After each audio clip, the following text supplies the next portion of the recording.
Bueno. Se llamaban Tierra Adentro. Bueno, la cortina ya lo está indicando, ¿eh?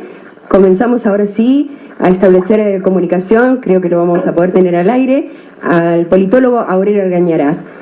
Vamos a contarle a la audiencia que ha titulado su columna para hoy, Argentina y los Estados Unidos. Hola Aurelio, buen día, ¿cómo estás? Buen día, Marínez, ¿qué tal? ¿Qué tal? Buen día. Bueno, estamos todos oídos para escuchar tu columna, ya que ya de por sí la elección en Estados Unidos, esto tan reñido, ¿no? Que todavía no se conoce definitivamente quién ha ganado la elección, ¿no? Y bueno, y su relación con el ganador y nuestro país. Sí, bueno, hemos estado pendientes estos últimos días, todo el público que se interesa por las informaciones, por la noticia, hemos estado siguiendo estas elecciones casi como si fueran un asunto nuestro. Sí. Pero bueno, es natural. El peso global de los Estados Unidos hace que una elección en Estados Unidos concite más interés que si una elección en Ecuador. Y sí, por supuesto que sí. Esté bien o mal, Sí, esté bien sí. o mal, porque en realidad Ecuador es un país amigo, es un país pequeño, pero forma parte de la comunidad latinoamericana y de algún modo lo que pase en Ecuador nos interesa tanto como lo que pasa en Estados Unidos. Claro. Sobre todo habida cuenta de que un resultado u otro no va a cambiar fundamentalmente el modo en que Estados Unidos se relaciona con nosotros. Sí. Y con eso ya entramos un poco al tema, ¿no? Sí, porque está muy pendiente, es decir, bueno, si gana Biden, ¿qué va a pasar? Claro, pero la torpeza, la brutalidad, el carácter agresivo, la ola que rodea en parte a Trump y que es, creo yo, la más visible, la de los machistas, misóginos, antiaborto, digamos, supremacistas blancos. Bueno, es tan bárbara, tan connotada de rasgos fascistas, de rasgos de ultraderecha, que en general en la opinión pública nuestra predispone en contra a todos los observadores. Y uno tiene que hacer un llamado de atención para que no estemos haciendo la barra por Biden. Claro, sí. Sí, porque quisiéramos la barra por Biden, sería muy ridículo si uno toma en cuenta no los estilos, no las formas. Biden es un tipo pulcro, es educado, políticamente correcto, ¿no es cierto? Claro, políticamente correcto, como lo era Obama. Claro, sí. Pero resulta ser que cuando vamos a los hechos, claro, ahí. En los hechos, en los 4 años de Trump, hubo muchas bravuconadas, pero ninguna bomba sobre los países que han sido víctimas muchas veces en las últimas décadas de los ataques demócratas. Es decir, la señora Clinton, tan educada, tan formal, tan demócrata, ¿no? Reía a carcajadas de una manera criminal, insólita, impúdica y propia de un psicópata cuando se enteró de cómo había sido muerto Gaddafi por una banda de criminales, evidentemente asociados al poder norteamericano. Bueno, y sostuvo también digamos, a las bandas de la lucha islámica, las bandas de extrema derecha, islamistas, que se ponen al servicio de los Estados Unidos, que Estados Unidos primero las forma, primero las estimula y después las combate. Cuando ya no las puede usar, las combate. Así es. O cuando se vuelven contra sus objetivos, como ocurrió con los afganos, a los que usaron, a Ben Laden incluido, lo usaron en la lucha de Afganistán contra la Unión Soviética. Posteriormente lo transformaron en enemigo porque no era un perro obediente, y lo transformaron en el objetivo número uno en todo el planeta. Claro, sí, sí. Y esos son los demócratas, como son muchos europeos que también posan de bien pensantes, de gente políticamente correcta, pero hay que verlos en la vida real, ¿no? En el mundo de las palabras. Claro, seguro. En el mundo de los modales cortesanos, donde son impecables. Claro, sí, sí. Claro, son impecables en el terreno, pero también son implacables cuando se trata de masacrar a los pueblos coloniales, y los pueblos coloniales no se someten dócilmente a sus intereses y a su mandato. Así es, sí, sí.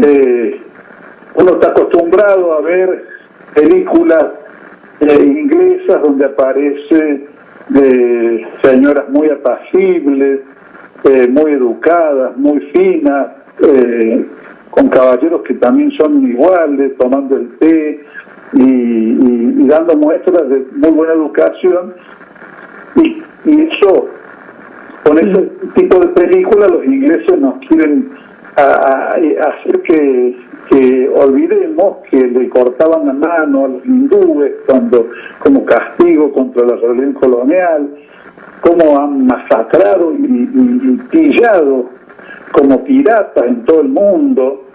Creo que el símbolo máximo del carácter canallesco que tuvo el Imperio Británico es la guerra del opio, ¿no? Una guerra librada para que un país les permita vender opio entre su propia población.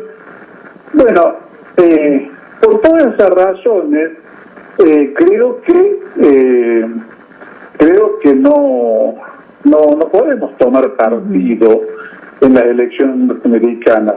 Tenemos que ser observadores lo más inteligentes posibles, para poder advertir qué es lo que está pasando en el mundo. Evidentemente, Estados Unidos, algunos le echan la culpa a Trump, pero en realidad Trump mismo es producto de la decadencia norteamericana y de la situación afligente a que los ha ido llevando su propia política global, la política de sus grandes empresas que de patriotas no tienen nada, aunque usen al Estado norteamericano para imponerse en el mundo, pero que en muchos casos han abandonado el territorio norteamericano, han dejado en banda a sus propios trabajadores, como ocurre en el caso de Detroit y en otros más, y han emigrado hacia los países donde encuentran salarios bajos. A veces, no a veces, sino siempre con ese sentido del resultado inmediato y de incapacidad para prever a largo plazo, que es propio del capitalismo. Los norteamericanos por ahí pretenden hacer creer, o creer ellos mismos, hoy por hoy, que fue un error que Nixon restableciera las relaciones con China, que le diera un lugar en el comercio mundial, que se facilitara, digamos, la internacionalización a la economía china. Pero se olvida de que en ese momento un tipo tan agudo como Kissinger entendía, que fue el autor espiritual del asunto, entendía que China era una pieza necesaria en la lucha global de los Estados Unidos contra la Unión Soviética, que en ese momento era la segunda gran potencia del mundo. Pero durante muchas décadas, o varias décadas por lo menos, todo el mundo desarrollado especuló con que China se iba a dedicar a hacerle zapatos, metalurgia para el consumo popular y ropa, y que les iba a dejar a los grandes países tradicionales del mundo la tecnología de punta y el dominio de las áreas que requieren un alto grado de conocimiento científico y tecnológico, y en consecuencia iba a ser una especie de proveedor barato. Claro, sí. Está claro que eso no estaba ni estuvo nunca en el plan de los chinos. Los chinos tenían simplemente conciencia de que arrancaban de muy abajo, que tenían un gran capital constituido por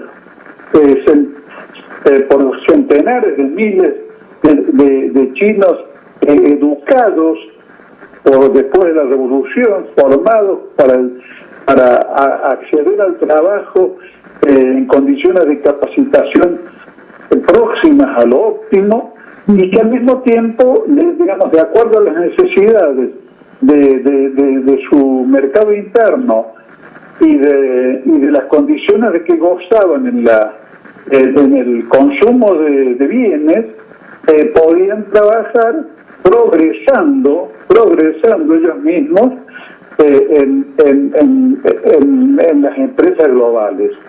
Claro, sí.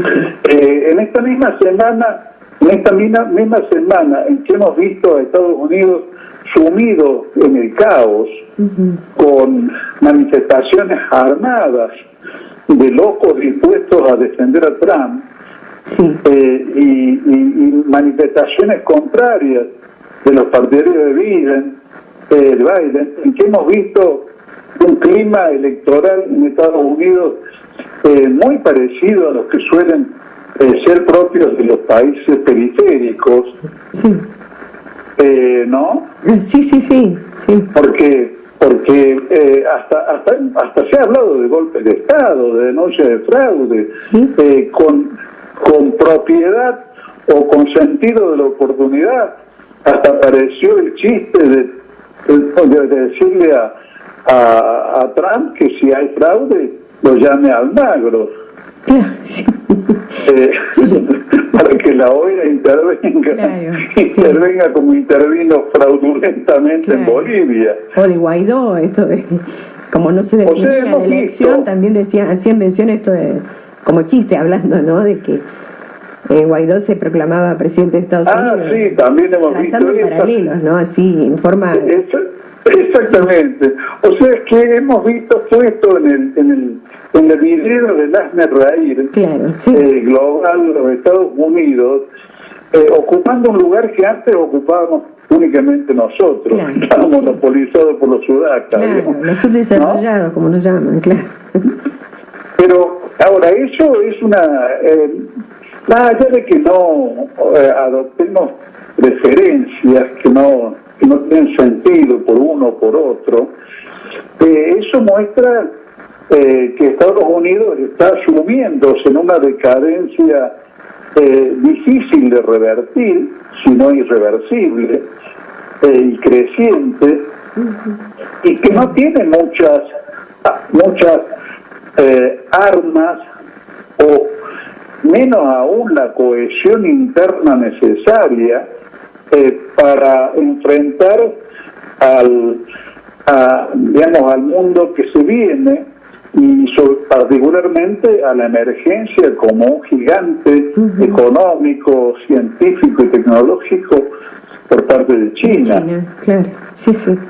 En la misma semana en que tenemos elecciones en Estados Unidos, hemos tenido noticias del creo que no sé si el 15, de un congreso del Partido Comunista Chino, donde han trazado el plan estratégico del país de acá al 2035, donde en los próximos años China pretende liberarse de la dependencia que tiene hacia Estados Unidos en la importación de chips y algunos otros productos relacionados con las industrias de Internet y de la tecnología de punta. Bueno, pero va firmemente encaminado en esa dirección. Y la verdad que es un país que creo que a los que miramos el mundo tratando de no ponernos anteojeras distorsivas, nos suscita una especie de atención creciente por cómo enfrenta exitosamente todo tipo de problemas. Sí. A mí personalmente, lo digo con toda claridad, María Inés, sí. Me llama la atención de una manera muy poderosa, impacta fuertemente, cómo son el único país gigantesco, además, con la segunda población en número del mundo, que ha superado el problema del COVID. Sí. Y lo ha superado antes de que aparezcan las vacunas. En el último mes, desde aproximadamente fines de septiembre, o sea, un mes largo, China ha tenido un muerto, y una cifra de contagiados que no pasa de los dos centenares, 200 o 300, no me acuerdo exactamente, pero cifras ínfimas. Sí, se barajan muchas cosas, ¿no?, con respecto a cómo China implementó todo esto del aislamiento desde el primer momento, cómo cerró, digamos, lugares, pero de una forma hermética. Bueno, se habla de la idiosincrasia, de la política, de un régimen chino. Bueno, se dan como muchos aditamentos, digamos, como muchas cosas en particular, ¿no?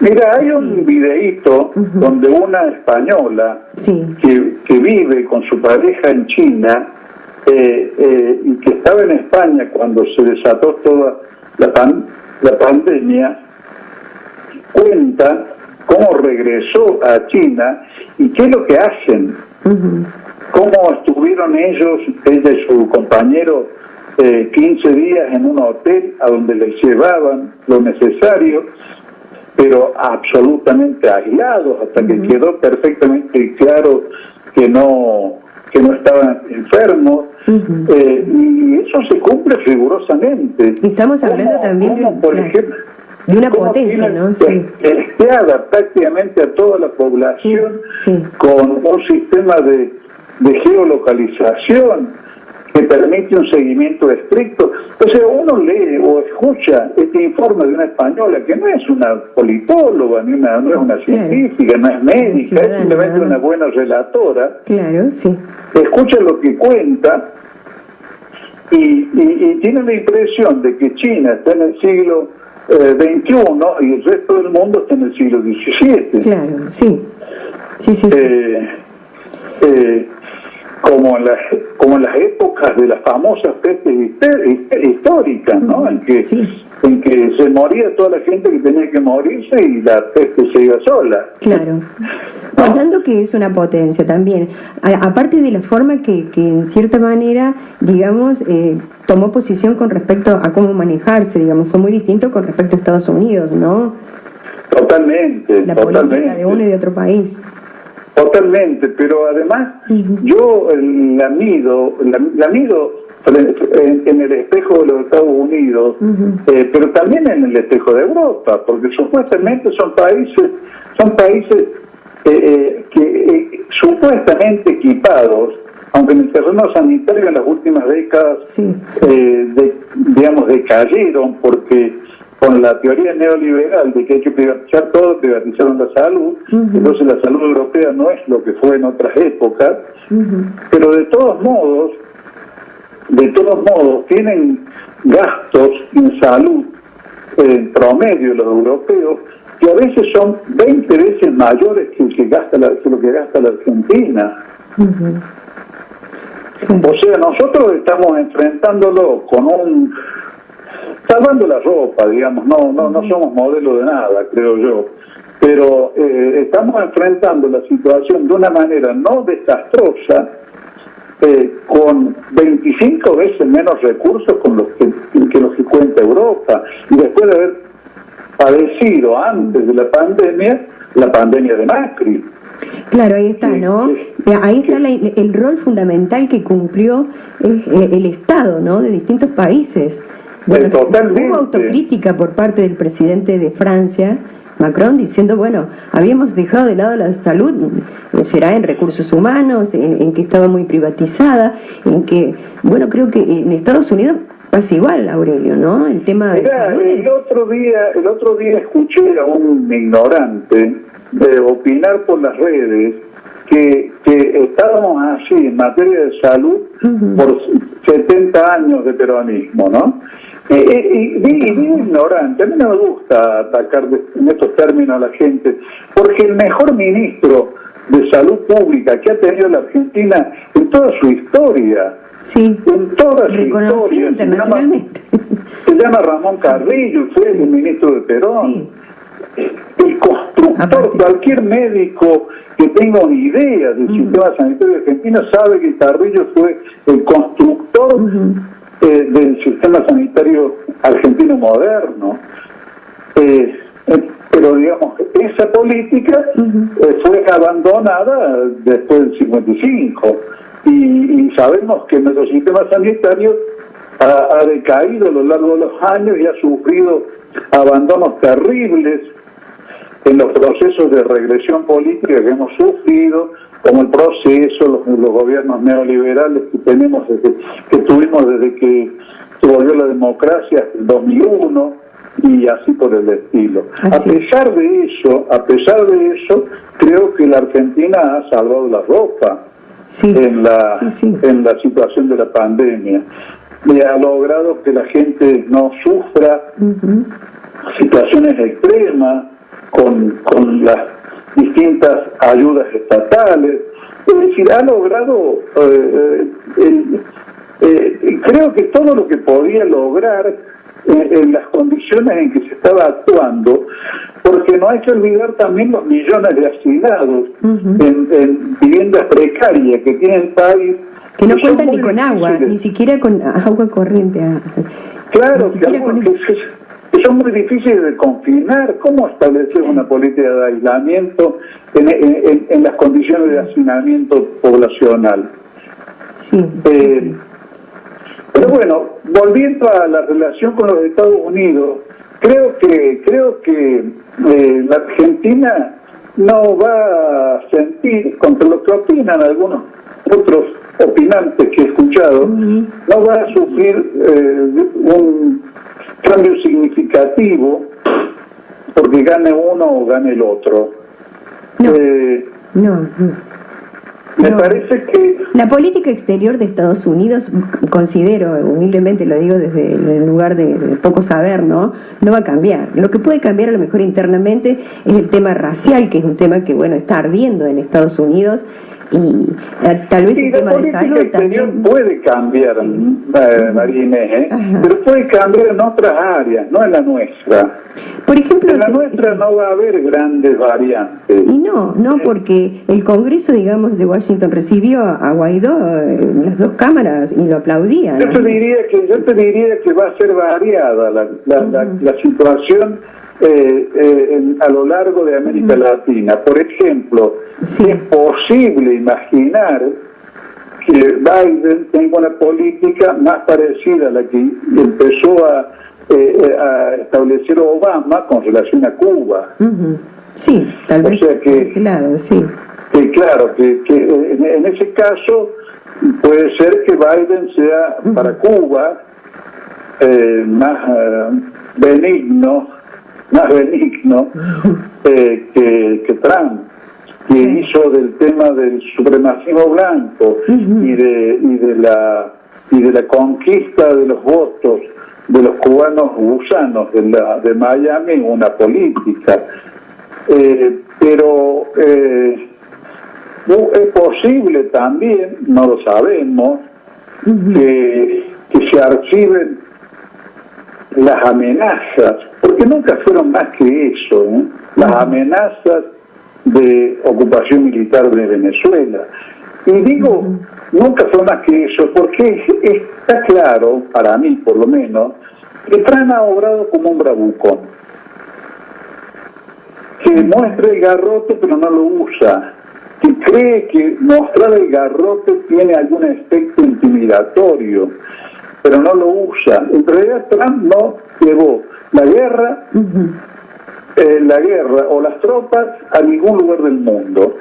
Y si lo vamos a sintetizar lo que ha constituido la base política del trumpismo, hay que pensar en que en su punto de apoyo más firme, esto puede parecer muy curioso entre nosotros, pero es así, han sido los trabajadores blancos de los Estados Unidos que se han sentido reivindicados por la política de Trump, de Estados Unidos primero, que pretendía restablecer la potencia industrial de los Estados Unidos, hacer que las empresas retornen desde la periferia asiática y se reinstalen en Estados Unidos, y en consecuencia ha logrado algo en ese sentido, y en consecuencia ha restablecido la demanda laboral en los Estados Unidos. Esa es la base más firme que ha tenido Trump en el terreno electoral, lo que le ha dado un apoyo formidable, porque algunas opiniones que sostienen que sin pandemia Trump habría ganado las elecciones no parecen muy mal encaminadas, parecen más bien interpretar una situación que ha sido catastrófica para el actual presidente, sobre todo por su incapacidad absoluta para manejar el tema de la pandemia, Claro. que tampoco es del todo una responsabilidad propia, porque vemos, por ejemplo, en otros países capitalistas desarrollados, como en el caso de los europeos, gobiernos que tienen un signo diferente de Trump y sin embargo no han hecho las cosas mejor. Y no han hecho las cosas mejor porque una pandemia como la que estamos todavía soportando muestra todas las fragilidades del sistema capitalista. Un sistema que no puede manejar discrecionalmente la economía cuando necesita confinar a la gente y salvar a la población, porque el confinado entre nosotros muchas veces es un confinado que no come, o que ve cómo se funde su negocio, cómo se arruina el capital que ha logrado conformar, y así por el estilo. Entonces la tensión entre el tema salud y el tema económico entre nosotros genera una mala resolución de las dos cuestiones. Claro.